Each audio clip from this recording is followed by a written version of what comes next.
প্রিয় মৎস্য খামারি ভাই বন্ধুগণ, আসসালামু আলাইকুম। তো আশা করি সকলে ভালো এবং কি সুস্থ আছেন।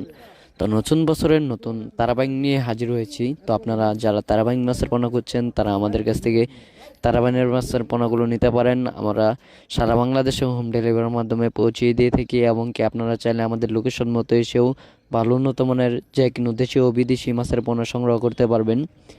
তো আপনারা এই মাছগুলো পুকুরেতে কিভাবে চাষ করবেন, এবং কি অনেক চাষি ভাইরা এই মাছ চাষ করে পুকুরেতে মাছগুলো খুঁজে পান না। আপনারা সঠিকভাবে পুকুর প্রস্তুতি করে নেবেন।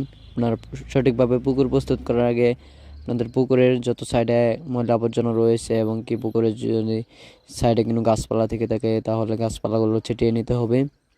এবং কি পুকুরে বেশিরভাগ কাদামাটি হয়ে গেলে কিছু কাদামাটি কমিয়ে নিতে হবে। তারপর পুকুরে চুন এবং কি সার প্রয়োগ করে আপনারা এই মাছগুলোকে পুকুরেতে চাষ করতে পারবেন।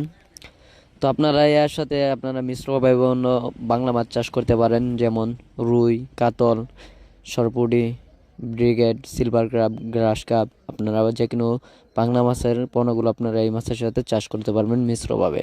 তো দেখা গেল এককভাবে এমনকি মিশ্রভাবে চাষ করলে মিশ্রভাবে চাষের ভালো একটা ফলাফল পাওয়া যায়। যেমন এই তারাবাইন মাছগুলো বড় হইতে হইতে এই তারাবাইন মাছগুলোর কিন্তু কোনো খাবার প্রয়োজন পড়ে না। দেখা গেল আপনারা যদি বাংলা মাছের খাবারটা সঠিক মতো দেন তাহলে বাংলা মাছের খাবার থেকে এই তারাবাইন মাছগুলো খেয়ে থাকে।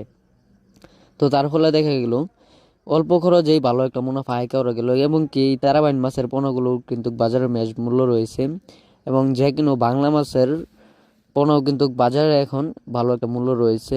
কারণ এখন সিজন প্রায় শেষ দিকে, তাই ভালো একটা মুনাফা আয় করা যায় যে কোনো মাছ চাষ করে। আপনারা এখন প্রথম থেকে যে মাছ চাষ করবেন সেই মাছ চাষ করে ভালো একটা মুনাফা আয় করতে পারবেন।